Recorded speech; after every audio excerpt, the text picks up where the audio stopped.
예, 안녕하세요. 세네탈출입니다.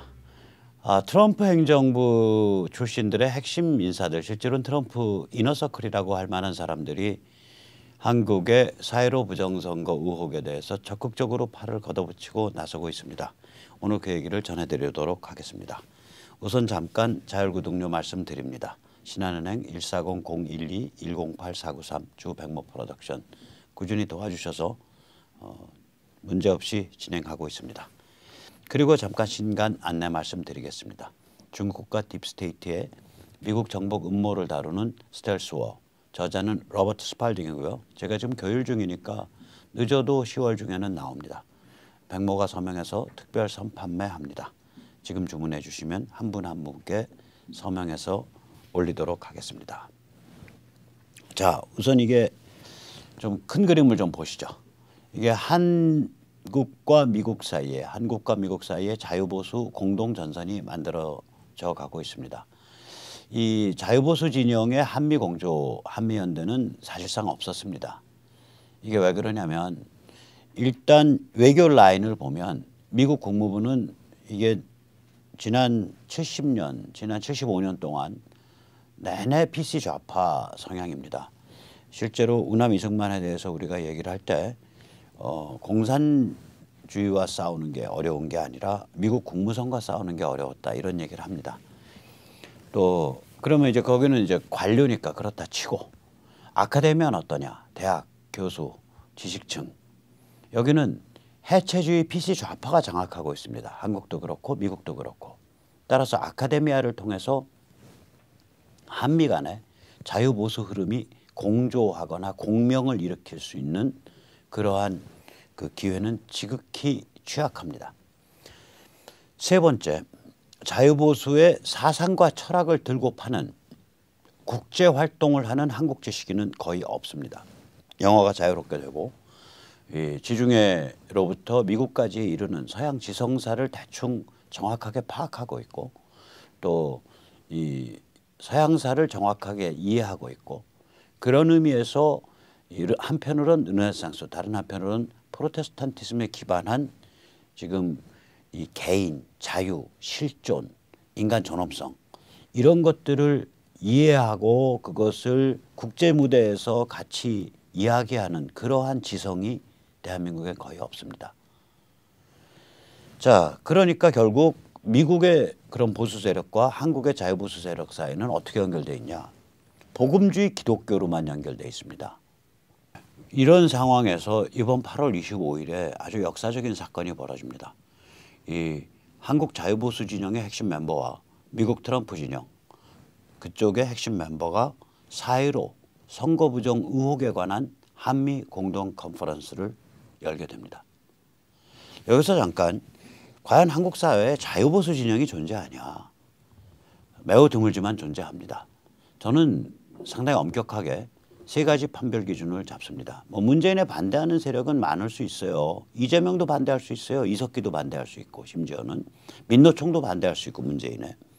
전교조도 문재인에 반대할 수 있고요. 또 김무성도 문재인에 반대할 수 있고 조중동도 문재인에 반대합니다. 그러나 이게 그럼 자유보수냐 우리 동지냐 그건 좀 다른 문제거든요. 그래서 저는 우리 동지 자유보수라 그러면 3번 걸러져야 된다. 우선 첫째 세계관에서 걸러져야 된다. 미국에서 진행되고 있는 자유보수 혁명을 이해하냐. 즉 트럼프가 이끄는 자유보수 혁명을 이해하냐. 이게 그냥 아메리카 퍼스트 미국 애국주의 미국 국익 우선주의냐. 아니거든요. 이거 가치지향성이 있다고요. 그러면 미중 전쟁도 미국과 중국 간에 그냥 단순한 패권 전쟁이냐? 아닙니다. 거기에 가치가 숨겨져 있습니다. 미국과 히틀러 사이의 세계대전이 단순한 패권 전쟁이 아니잖아요. 거기에 가치가 숨겨져 있잖아요. 미국과 일본 사이에 일제 텐노 전체주의 사이의 전쟁이 그냥 패권 전쟁이 아니죠. 거기에 가치가 숨겨져 있었죠. 미국과 소비에트 러시아, 소련 사이의 갈등이 그냥 패권 다툼이었나요? 아니죠. 그건 이념과 가치가 분명히 숨겨져 있었습니다. 거기 안에 깃들어져 있습니다. 마찬가지입니다. 미국 자유보수 혁명을 이해를 하고 트럼프가 이끄는 자유보수혁명을 이해를 하고 미중 전쟁이 이게 문명과 세계와 가치를 둘러싼 전쟁이다라는 걸 이해를 하고 그럼 이게 어느 정도 진행되고 나면 북한 해방이 있을 수밖에 없다. 이걸 이해하고 이런 세계관을 가져야 비로소 자유보수에 입문하는 겁니다. 두 번째는요. 법치입니다. 법치는 법이 지배한다. 이때 법은요. rule of law. 법이 지배하는 그러한 시스템인데 그때는 rule of law인데 그때 법은 그냥 법이 아니라 자연법 정신을 가리킵니다. 즉 인간에게 분리해낼 길 없는 아주 본원적인 기본 인권과 자유가 존재한다라는 그런 개념을 거기에 갖고 있는 겁니다. 그러한 자연법 정신이 지배하는 체제를 믿는 것, 그런 체제가 돼야 된다고 생각하는 것, 그것이 바로 법치입니다. 그냥 실정법을 그냥 그게 지배하는 체제, 그게 법치가 아닙니다. 자연법 정신이 지배하는 체제를 믿는 게 법치입니다. 따라서 이러한 관점에서 보면 죄 없는 대통령을 언론이 나서서 마녀사냥을 하고 그거를 같이 거들어서 집권당의 범털들 김무성, 유승민류들이 나서서 불을 지르고 그런 다음에 끌어내린 다음에 헌법재판소가 완전 범죄를 맞춰주고 끌어내린 다음에 되도 않는 온갖 흉악한 범죄를 달아서 징역 30년 벌금 300억 뭐 이렇게 하는 인민재판을 자행하고 이거는 아니다 이거야. 박근혜라는 분이 그 대통령이 유능했던 무능했던 이건 아니다 이거예요. 이렇게 가면 민주공화국, 자유민주공화국은 없어지고 폭도공화국만 남는다. 그래서 사기 탄핵이라고 저희가 목이 터지게 반대했던 거고 또 지금도 반대하고 있는 거죠. 또 공수처 같은 또 부동산법 같은 이런 악법들 이거는 명백히 법으로서는 실정법 맞아요. 그러나 그게 과연 법치 즉 자연법 정신을 반영하고 있냐 이거예요. 악법이라고 그래서 저희가 규정하는 거죠. 이런 컨셉이 있어야 자유보수입니다. 세 번째, 사회로 선거 부정 의혹을 들고 파야 자유보수입니다. 이거 굉장히 중요합니다.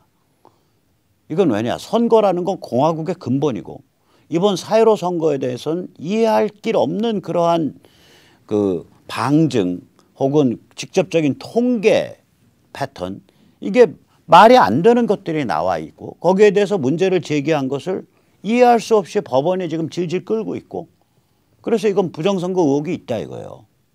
이거 들고 파야 돼. 이건 공화국의 근본입니다. 나아가서 사전투표, 현행 사전투표제 QR과 화웨이 네트워크 장비를 쓰고 있고 그다음에 선관위 서버를 쓰고 있고 그다음에 아주 그런 그 현행 그다음에 이상한 전자개표기를 쓰고 있고 서버급 전자개표기예요. 그 단순한 전자개표기가 아니에요. 이거 말이 안 된다. 이건 말이 안 된다. 라고 선거 부정 의혹을 들고 팔 줄 알아야 그게 자유보수입니다. 이런 관점에서 보면 예를 들어서 제가 죄송합니다만 조갑자 선생님 세계관에서 안 맞아요. 트럼프 계속 욕하고 바이든 찬양하고 그래요. 세계관 안 맞아요. 그러면 사기 탄핵 뭐 이런 쪽에 그럼 그 양반이 자연법 정신 이런 거 많이 내세우고 있냐. 그건 뭐 왔다 갔다 해요. 제가 보기에는. 김무성이 도장 들고 튀었을 때 신의 한 수라고 불렀어요. 그러면은 사회로 부정선거에 대해서는 어떻게 하냐. 아, 마이너스예요. 그럼 이 양반은 마이너스 2점이다. 최소. 최소 마이너스 2점이다. 그럼 우리 동지 아니네. 우리는 3점이 돼야 1 돼야 3점이 돼야 우리는 동지예요. 이런 각도에서 예를 들어서 우리가 이름 있는 유튜버들 하나하나 저 저울에 달아놓고 저 세 가지를 걸러내면 저게 아니라 그래도 뭐 적이라고 부르기는 그렇습니다. 그러나 동지는 아니다 이거 최소한. 핵심 동지는 아니다. 이번에 8.15 한미 컨퍼런스에 나오는 패널들은 전부 이런 동지적 관점의 분들입니다. 민경욱 전 의원, 석동현 변호사. 저랑 이름은 같습니다마는 한림원 원장이었고 통계학자시고 원로통계학자시고 서울대 교수를 하신 박성현. 그다음에 이론물리학자이자 명지대 교수를 하고 있는 박영하. 그다음에 안동데일리의 주충렬 기자. 이분이 그 서버급 전자개표기의 구조를 밝힌 분이죠. 증거를 채집한 분이죠. 그다음에 김형철 예비역 공군 중장 겸 전 공군 참모본부 부참모장이었죠. 그리고 뭐 이런 사람들이 이번에 한국 쪽에서는 출격을 합니다. 비록 한국에 오지 못하지만 팬데믹이라 인터넷으로 연결돼서 미국 쪽에서 출연하는 분들 6분쯤 계시는데 그중에 4분만 소개하겠습니다. 우선 첫째 캐슬린 맥팔랜드 전 백악관 국가안보 차장이라고 보통 얘기하죠. 국가안보 보좌관, 국가안보 부보좌관입니다. 이분이 로버트 맥브라이언 지금 현 국가안보 보좌관을 추천한 분으로 알려져 있고요. 학교도 뭐 박사학위 논문만 안 썼지 MIT까지 나오셨고 오랫동안 정보 분야에서 일했던 분입니다. 비교해서 말하자면 아주 트럼프 이너서클에 가까우신 분이에요. 그 다음에 댄 슈나이더. 댄 슈나이더는 미국의 이제 보수 NGO의 맏형이 미국 보수주의 연맹이고 그 미국 보수주의 연맹이 한 해 몇 번씩 치러내는 행사가 보수주의 행동회의, CPAC, Conservative Political Action Conference, 보수주의 정치행동회의. 그건데 이 ACU CPAC의 사무총장, 실제로 ACU CPAC을 조용하게 이끌고 있는 분입니다. 댄 슈나이더. 그 다음에 프레드 플레이츠. 이게 이제 아주 무거운 분인데요.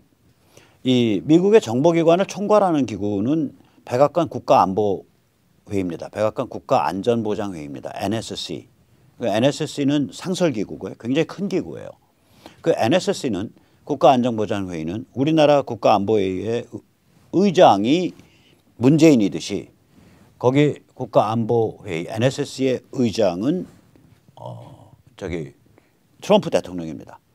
그러면 이제 의장 말고 그 다음에 누가 있냐? 보드 멤버라고 있습니다. 위원. 그럼 위원은 누구냐? 폼페어. 그 다음에 에너지 장관. 그 다음에 국토방위, 국토안보부, 홈랜드 시큐리티 장관.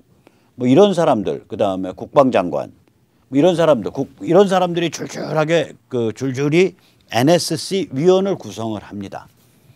그러면 이게 상설기구인데 그러면 상근자들은 무슨 조직이냐? 그걸 NSC 스태프라고 부릅니다.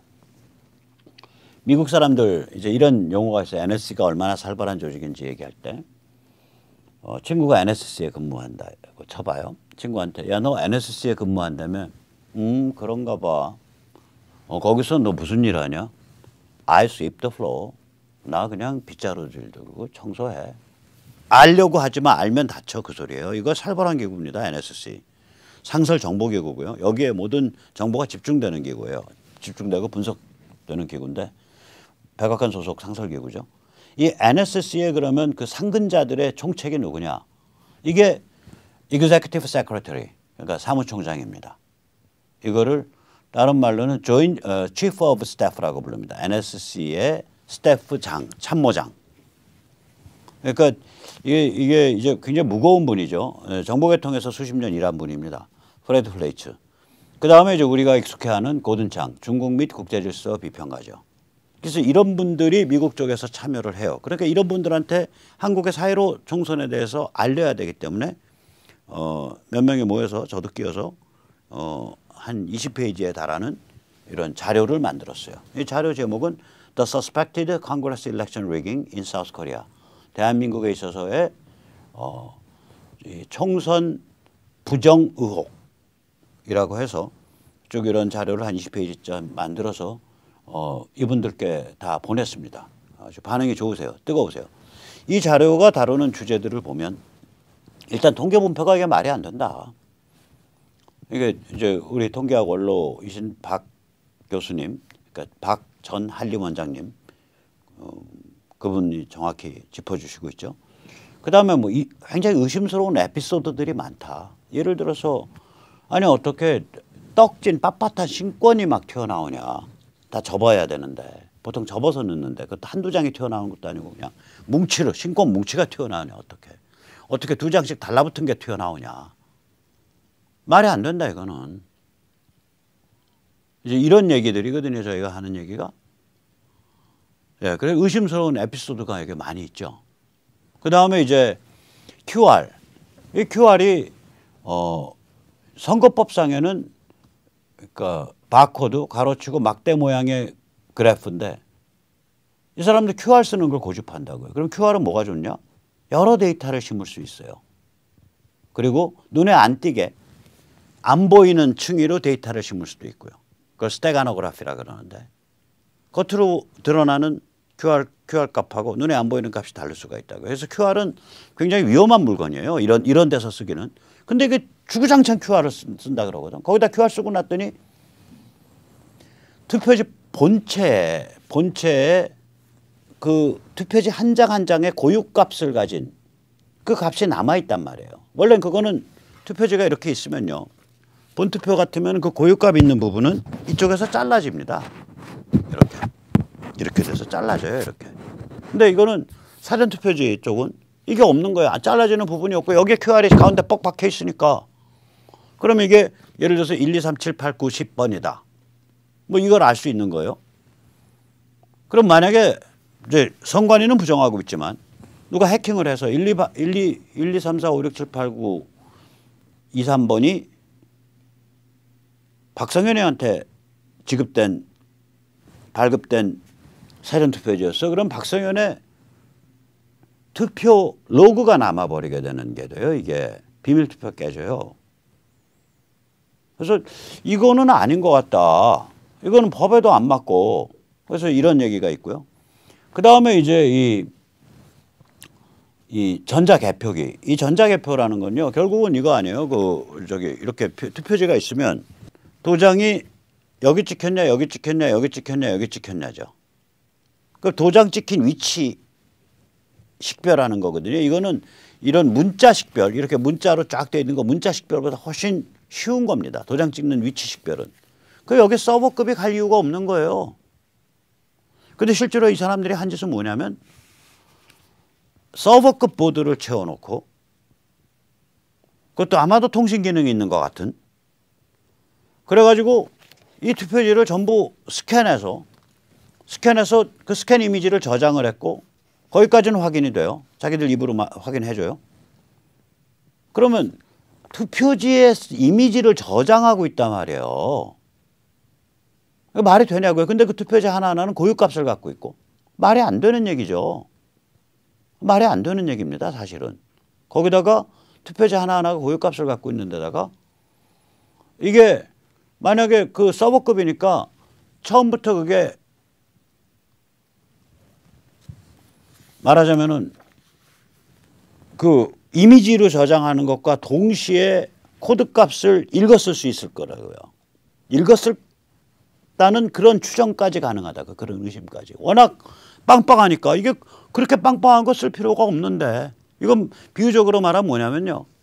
우리가 냉장고 보시면 냉장고에 들어가 있는 그 조그만 마이콤 작은 컴퓨터가 있어요. 작은 컴퓨터 보도 요만해 갖고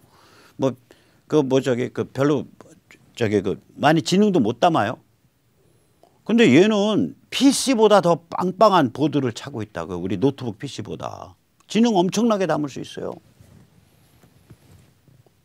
서버급이라고요. 그럼 이거 왜 이런 식으로 만들었냐 이거지.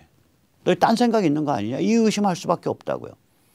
거기다가 이제 요번에 그 선관위 서버를 원래는 이 호남 광주에 있는 그 정부 종합전산센터에서 운영을 해야 되는데 이거를 띡 빼내 갖고 과천 선관위 사무실에서 운영하고 그 서버의 방화벽을 화웨이로 쳐버렸다고요. 그럼 이 통신 장비는요. 이 공급업체가 항상 뒷문을 열어놔요. 왜냐하면 모니터도 해야 되고 고장나면 수리도 해줘야 되고 하니까 공급업체가 뒷문을 열어놓습니다. 다시 말해서 화웨이 장비 방화벽을 쳤다는 얘기는 화웨이는 뒷문으로 들어와서 조작할 수 있다는 얘기예요. 그 통신 장비를. 그 방화벽을. 그 화웨이가 돌아와서 할 수 있다는 얘기는 뭐예요? 중국 공산당이 들어와서 할 수 있다는 얘기지. 물론 그렇게 했다라고 제가 단언하는 거 아닙니다. 자, 그렇게 해놓고 거기서부터 연결돼 가지고 여기는 개표 순간에도 연결이 돼 있었는지 어쩐지는 모르지만 기능상으로는 연결이 가능한 서버급 전자 개표기가 들어가고 거기 모든 데이터는 전부 스캔되고 전부 저장되고 QR로. 이게 뭔 일이냐 이거야. 이게 의심스러운 정황이잖아요. 거기다가 더 황당한 건 이 100% 서버급 전자개표기를 누가 공급했냐. 한틀이라는 회사가 공급했는데 한틀이 옛날부터 ATM 그 핵심 모듈 만들던 회사예요. 만들어 온 회사입니다. 근데 한틀이 그러면 ATM 기기 전체를 은행권에 납품할 수가 없으니까 회사가 작으니까 ATM 기기 전체는 누가 납품을 해왔냐. 한쪽은 효성이고 한쪽은 청어컴넷이에요. 근데 이상하게 청어컴넷을 딱 보면 화웨이 스마트폰 국내 최대 판매처일 거예요. 거기가. 그러면 효성은 어떠냐? 화웨이 네트워크 장비랑 서버 국내 최대 판매처 중에 하나예요. 그러니까 전부 화웨이 패밀리야. 화웨이 패밀리라고요. 거기다가 한 틀에 미국 파트너가 있어요. 둘이 이제 아마 회사가 섞여 있을 거예요. 이게 지분 관계나 이런 게. 트라넥스. 원래 효성이랑 관계가 있던 회사인데 트라넥스 테크놀로지.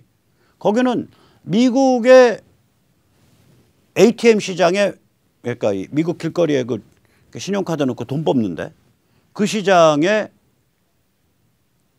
그 절대적 그 지배권을 잡고 있는 1위 업체예요. 그러면 만약에 의심까지 간다면 야 이거 뭐 좀 화웨이 패밀리의 반개 하나 건너뛰면 바로 한틀 나오는데 한틀이 다시 미국 ATM 시장에 가지고 있는 저기 뭐야 트라넥스 테크놀로지랑 또 관계가 있어. 그러면 이제 건너서 하다 보면 야 이거 까딱하다가 미국 ATM 시장 다루는 트라넥스 테크놀로지까지 한틀도 미국 법인이 있어요. 그것 때문에 거기까지 해서 이거 어떻게 화웨이에 들어가는 거 아니냐 뭐 이런 의심도 가능해져요. 그러니까 여기 굉장히 지금 빨리빨리 그 진실이 밝혀져야 되는데 그 진실을 점점 늦추고 있단 말이에요. 법원이나 검찰이나 밝히는 과정을.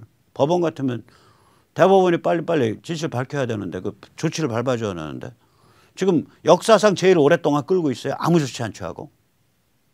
그럼 우리는 의구심만 점점 올라가죠. 야 이거 무지막지한 게 뭐가 있는 것 같은데. 합리적 의심이 들 수밖에 없잖아요. 그전엔 예를 들어서 이런 문제가 있으면 뭐 개표가 7월 초 6월 말이면은 벌써 개표 저기 수개표 다 하고 재검표 하고 이러는데 아 지금 8월이 됐는데도 꼼짝도 안 하고 있어. 8월 다 지나가는데. 그럼 합리적 의심할 수밖에 없죠. 그래서 거기다가 이 제도가 아까도 말씀드렸듯이 이게 위헌성이 크다고요. 이 사전투표제 현행 사전투표제가. 그러니까 법률적 헌법적 이슈가 줄줄이 있어요. 자 이렇게 말씀을 드리면 그런가 보다 문제 심각하네. 그렇게 다 인정을 해요. 우리 같은 사람들은. 근데 문제는 뭐냐. 일반 사람들한테는 이게 완전히 조중동까지 나서서 또 미통당까지 나서서 완전히 샷다마우스 하고 있고 또 비웃으니까 도라이 피해망상증 환자들이 되는 거예요. 이게 부정선거 의혹을 제기하면. 이러한 이 고립화 상대방의 고립화 전술을 우리가 어떻게 넘어설 수 있을 거냐. 이런 문제가 되죠. 자 그런데 아까 보셨듯이 지금 미국에 지금 이런 거물들이 총출격했단 말이에요. 트럼프 진영에. 그럼 이 얘기는 무슨 얘기냐. 트럼프 당선되고 이번 11월 3일 날 미중전쟁이 격화돼 나갈 때 한국 부정선거가 어떻게 될 거냐 이거지. 분명히 도마에 올라간다고 이거. 그래서 이 검찰이나 대법원 또 선관위 혹시 문제 있는 거 있으면 빨리빨리 처리하시고 빨리빨리 자복하시고 빨리빨리 까시고 그러십시오. 자 그래서 아까도 얘기했지만 이 한미 컨퍼런스 이 열리는 거 이거 이제 저희가 이제 그 요새 그 팬데믹 때문에 문호를 못 열어요. 이 한국 쪽은 하얏트 호텔에서 열리는데 문호를 못 엽니다. 그런 대신에 유튜버 하시는 분들 중에 유튜버들 이제 저희가 초청해서 한 20분에서 30분 모시는데 뭐 유튜버가 20명 30명만 있겠어요? 또 한국에만 있겠어요? 한국 유튜버들이 많죠. 근데 야 이거 멋있는 자료인 것 같은데 우리 채널에 올릴게 하시는 분들은 자막 저희가 딱 붙여서 드릴 테니까 한글로 이 010-6368-9901로 신청을 해 주십시오. 그리고 안 되시면은 저희 저기에도 남겨주시면 되고요. 그 댓글에도 나 누구니까 이메일 어디로 연락 달라. 그럼 저희 연락 취해서 신청받은 분이 뭐 100분이 됐든 1000분이 됐든 자막 붙인 원본 그대로 다 드립니다. 이건 공적인 거라 모든 유튜버들로 다 도배를 해버리자고 이거. 아 이렇게 멋있는 미국 트럼프 진영의 이너서클 핵심들이 다 나오고 있는데 그건 무슨 뭐 채널 하나둘이 독점할 일이 아니죠. 자 거기다가 이제 이러한 큰 행사 8월 25일 행사가 있기 전에 워밍업 행사가 있겠죠. 이게 8월 21일 날 CPEC 라이브라는 채널이 있습니다. 유튜브에. 뭐 조회수가 아주 높진 않아요. 근데 CPEC 라이브라는 채널에 제가 원격에서 출연합니다. 이 CPEC 라이브는 여기는 이제 참고로 트럼프가 나왔던 화면을 하나 따뒀는데 물론 트럼프는 안 나오죠. 제가 나가는 그런데 나올 군번이 아니시죠. 그 양반이. 그 누가 나오냐. 아까 말했었던 ACU CPEC을 이끄는 사무총장 댄 슈나이더. 저 오른쪽 위에 계신 분입니다. 또 중간에 있는 우리 시청자님들이 너무 잘 아시는 우리의 큰형님 같은 아주 점잖은 우리 고든창 그 양반이 또 나오십니다. 그리고 누가 나가냐. 여기 맨 오른쪽 아래 얼굴이 좀 익죠. 그 배경도 있고 백모가 나갑니다. 그래서 댄 슈나이더랑 고든창과 백모가 8월 21일 날 오전에 그 CPEC 라이브에서 합니다. 제가 CPEC 쪽에 얘기해서 그것도 원본 받은 다음에 이건 영어로 진행되니까 자막 붙여서 또 나눠드리겠습니다. 그러니까 여기저기 다 걸어주세요. 이것도 마찬가지로 010-6368-9901 그러니까 둘 중에 하나만 신청하셔도 둘 다 보내드리겠습니다. 예, 그러니까 뭐 보내주세요 하지 마시고 다 신청해 주세요. 예. 자 그러면 이제 근데 뭐 트럼프가 그 이긴다는 보장이 있어? 이제 이런 얘기를 우리가 의심을 좀 해봐야 돼요. 이게 왜 그러냐? 돌다리도 두들겨 보고 가야죠. 분명히 이제 딱 이 본세로 보면 11월 3일 날 이제 트럼프 재선되고 나면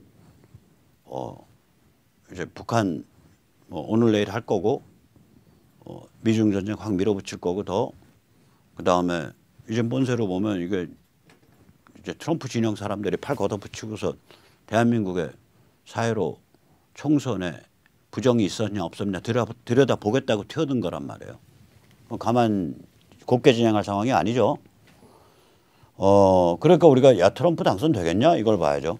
참고로 이제 문재인 진영은 혼신의 힘을 다해서 중국과 협력하셔서 중국도 그 길만이 살 길이니까